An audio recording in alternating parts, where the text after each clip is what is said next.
نحمده ونصلي على رسوله الکریم بسم اللہ الرحمن الرحیم۔ صرف 5 منٹ کا مدرسہ قرآن و حدیث کی روشنی میں 30 شوال المکرم۔ نمبر 1، اسلامی تاریخ۔ حضرت ام کلثوم بنت رسول اللہ صلی اللہ علیہ وسلم۔ حضرت ام کلثوم رضی اللہ عنہا حضور صلی اللہ علیہ وسلم کی تیسری صاحبزادی تھیں۔ ان کا نکاح ابو لہب کے بیٹے عتیبہ سے ہوا تھا، مگر رخصتی نہیں ہوئی تھی۔ جب حضور صلی اللہ علیہ وسلم کو نبوت ملی اور توحید کی دعوت دینی شروع کی تو ابو لہب کے حکم سے عتیبہ نے ان کو طلاق دے دی۔ ان کی بڑی بہن حضرت رقیہ رضی اللہ عنہا کے انتقال کے بعد سن 3 ہجری میں حضور صلی اللہ علیہ وسلم نے ان کا نکاح حضرت عثمان رضی اللہ عنہ سے کر دیا۔ آپ صلی اللہ علیہ وسلم نے فرمایا، میں نے عثمان سے ام کلثوم کا نکاح صرف آسمانی وحی کی وجہ سے کیا ہے، ان سے کوئی اولاد نہیں ہوئی۔ حضرت ام کلثوم رضی اللہ عنہا کی وفات شعبان 9 ہجری میں ہوئی۔ نمبر 2، حضور صلی اللہ علیہ وسلم کا معجزہ، تھوڑے سے جو میں برکت۔ حضرت عائشہ رضی اللہ عنہا بیان کرتی ہیں کہ جب رسول اللہ صلی اللہ علیہ وسلم کی وفات ہوئی تو میرے گھر میں تھوڑے سے جو کے سوا جو ایک طاق میں رکھے ہوئے تھے اور کوئی ایسی چیز نہیں تھی جو کسی انسان کی خوراک بن سکتی۔ میں اسی میں سے لمبے زمانے تک کھاتی رہی، پھر میں نے اس کو تولا، بس وہ ختم ہو گیا۔ نمبر 3، ایک فرض کے بارے میں، جماعت سے نماز نہ پڑھنے پر وعید۔ حضرت عبداللہ بن عباس رضی اللہ عنہ سے کسی نے پوچھا کہ ایک شخص دن بھر روزہ رکھتا ہے اور رات بھر نفلیں پڑھتا مگر جمعہ اور جماعت میں شریک نہیں ہوتا، اس کے متعلق کیا حکم ہے؟ انہوں نے فرمایا، وہ شخص جہنمی ہے۔ نمبر 4، ایک سنت کے بارے میں، اولاد کو فرما بردار بنانے کی دعا۔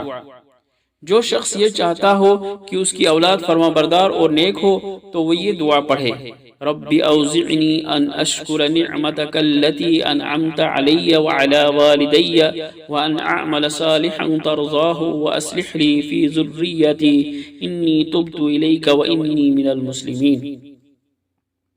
نمبر 5، ایک اہم عمل کی فضیلت، سلام میں پہل کرنے والا۔ رسول اللہ صلی اللہ علیہ وسلم نے فرمایا، لوگوں میں اللہ تعالیٰ کے سب سے زیادہ قریب وہ شخص ہے جو سلام کرنے میں پہل کرے۔ نمبر 6، ایک گناہ کے بارے میں، زنا اور شراب پر وعید۔ رسول اللہ صلی اللہ علیہ وسلم نے فرمایا، جو شخص زنا کرتا ہے یا شراب پیتا ہے تو اللہ تعالیٰ اس کے ایمان کو دل سے ایسے نکال دیتا ہے جس طرح آدمی قمیص سر کی طرف سے نکال دیتا ہے۔ نمبر 7، دنیا کے بارے میں، دنیاوی زندگی کا سامان۔ اللہ تعالیٰ کا ارشاد ہے، اور اگر یہ اندیشہ نہ ہوتا کہ تمام انسان ایک ہی طریقے کے یعنی کافر ہو جائیں گے تو جو لوگ خدائے رحمان کے منکر ہیں ہم ان کے گھروں کی چھتیں بھی چاندی کی بنا دیتے اور وہ سیڑھیاں بھی جن پر وہ چڑھتے ہیں اور ان کے گھروں کے دروازے بھی اور وہ تخت بھی جن پر وہ تکیہ لگا کر بیٹھتے ہیں، بلکہ انہیں سونا بنا دیتے، اور حقیقت یہ ہے کہ یہ سب کچھ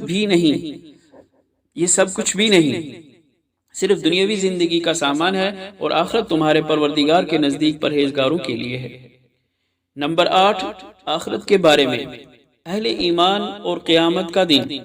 رسول اللہ صلی اللہ علیہ وسلم سے 50,000 سال کے برابر دن یعنی قیامت کے بارے میں پوچھا گیا کہ وہ کتنا لمبا ہوگا تو رسول اللہ صلی اللہ علیہ وسلم نے فرمایا، اس ذات کی قسم جس کے قبضے میں میری جان ہے، وہ دن مومن کے لیے اتنا مختصر کر دیا جائے گا جتنی دیر میں وہ دنیا میں فرض نماز ادا کیا کرتا تھا۔ سبحان اللہ۔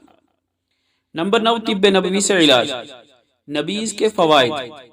حضرت عائشہ رضی اللہ عنہا سے روایت ہے کہ ہم ایک مشکیزے میں حضور صلی اللہ علیہ وسلم کے لیے نبیذ بناتے تھے۔ ہم صبح اس میں نبیذ ڈالتے تو حضور صلی اللہ علیہ وسلم رات کو پی لیتے، اگر رات کو ڈالا جاتا تو صبح نوش فرما لیتے۔ فائدہ، منقع یا کھجور پانی ڈال کر رکھ دیتے ہیں، اگر مٹھاس ہونٹوں پر چپکنے لگے تو اسے نبیذ کہتے ہیں، یہ بدن اور جگر کو طاقت پہنچاتی ہے۔ نمبر 10، نبی صلی اللہ علیہ وسلم کی نصیحت، ہمیشہ اپنے سے کم حیثیت والوں کو دیکھو۔ رسول اللہ صلی اللہ علیہ وسلم نے فرمایا، جب تم میں سے کوئی ایسے شخص کو دیکھو جو مال و دولت اور شکل و صورت میں اس سے بڑھا ہوا ہو تو اس کو چاہیے کہ کسی ایسے شخص کو دیکھے جو اس سے ان چیزوں میں کم ہو تاکہ شکر کی کیفیت پیدا ہو۔ اللہ تعالی عمل کرنے کی توفیق عطا فرمائے۔ وآخر دعوانا الحمد للہ رب العالمین۔